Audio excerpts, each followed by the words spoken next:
¿En qué consiste la reforma? 8 puntos. Primero, se prohíbe la subcontratación de personal, es decir, la transferencia de trabajadores propios hacia otra empresa. Las famosas nomineras o empresas que se creaban con el único objetivo de aparecer como patrones sin tener ninguna actividad productiva. Al prohibir esta subcontratación de personal, las empresas deberán transferir y reconocer como trabajadores propios a todos aquellos y aquellas que realizan las actividades principales de sus empresas, es decir, relacionadas con su objeto social y actividad económica preponderante. El segundo punto es que se permite la subcontratación de servicios y obras especializadas que no formen parte del objeto social ni de la actividad económica preponderante. Pero aquellas empresas que deseen prestar estos servicios especializados deberán estar en un registro obligatorio, un padrón que estará a cargo de la Secretaría del Trabajo y Previsión Social, previa acreditación de cumplimiento de las obligaciones laborales de seguridad social y fiscales. Este registro será público, transparente y en caso de que se pudieran ubicar incumplimientos, se perderá el derecho de estar en este registro de empresas de subcontratación de servicios especializados. Otro punto importante es que las empresas que reciben los servicios especializados deberán responder frente a los trabajadores en caso de cualquier incumplimiento. Otro punto importante es que recordemos que en esta materia existían muchos huecos en la ley que permitían deducciones fiscales abusivas y mucha simulación. Para evitar esta simulación y defraudación fiscal, se homologan los criterios del Código Fiscal, de la ley del ISR, de la ley del IVA, con la Ley Federal del Trabajo, permitiendo así homologar criterios y que no existan estos huecos legales. Otro punto importante es que se endurecen las sanciones para el caso de incumplimiento. Los plazos para la implementación de esta reforma, ahora que ya fue aprobada en ambas cámaras, en los próximos días será publicada por el presidente y a partir de ahí inicia un plazo de 1 mes para que la Secretaría del Trabajo pueda emitir los lineamientos que regularán el registro. Por el otro lado, se cuenta con 90 días, 3 meses, para que las empresas puedan regularizarse. Hay que decir que este proceso en realidad ya inició, incluso antes de que se aprobara la reforma. Hay muchas empresas, más de 300,000 trabajadores que ya han sido reconocidos, que han sido transferidos y reconocidos como trabajadores propios. Incluso con datos del IMSS, estos registros tienen incrementos importantes en los salarios que van desde el 15 hasta el 32%.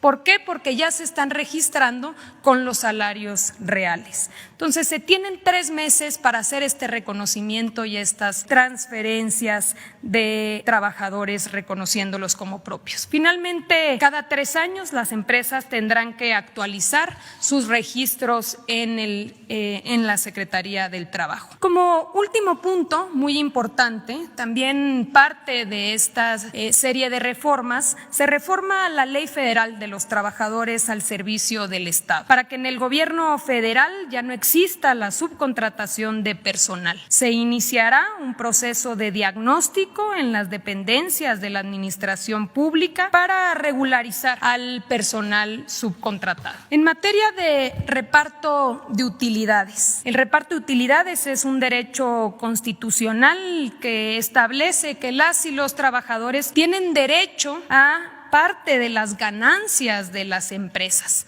En la práctica, este derecho se había venido extinguiendo precisamente por figuras de subcontratación, de outsourcing o de insourcing.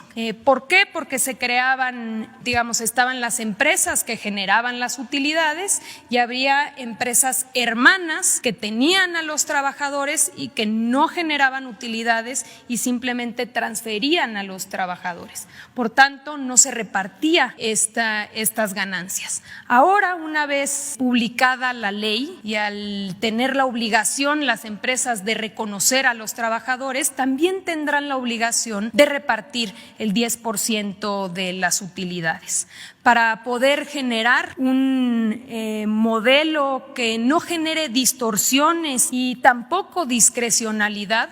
Se establecieron dos modalidades para realizar el reparto de utilidades. Una que es hasta 90 días o el promedio de los últimos 3 años, lo que resulte más favorable al trabajador. Bajo este esquema, en ningún sector y ningún trabajador se vería afectado. Aquellos sectores, por poner algunos ejemplos, el acerero o el minero, que históricamente habían recibido por encima y minas que reciben 150 hasta 200 días, seguirán recibiendo lo mismo porque no les aplicará el límite de 90 días. Y aquellos trabajadores que no recibían nada o que recibían muy poco, aquí podemos ver el diagnóstico. Hoy en promedio se pagan 22 días, es decir, 7,300 pesos. Con la propuesta se incrementará a 57 días, es decir, 18,557 pesos,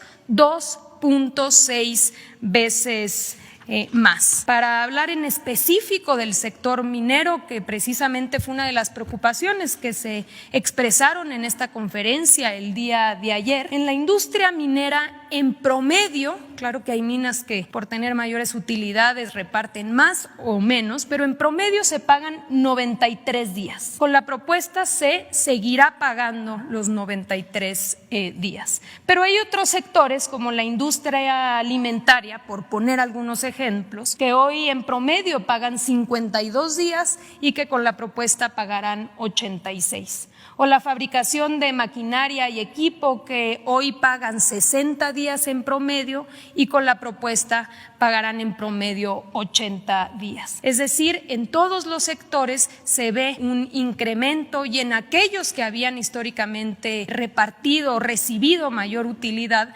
se respetarán esos montos. Finalmente, para concluir, señalar que por utilidades las empresas habían repartido 56,000 millones de pesos. Con esta propuesta y una vez que sea publicada la reforma se repartirán 157,000 millones de pesos, es decir, un incremento de 100,000 millones de pesos que hoy recibirán los trabajadores producto de las utilidades y ganancias de las empresas.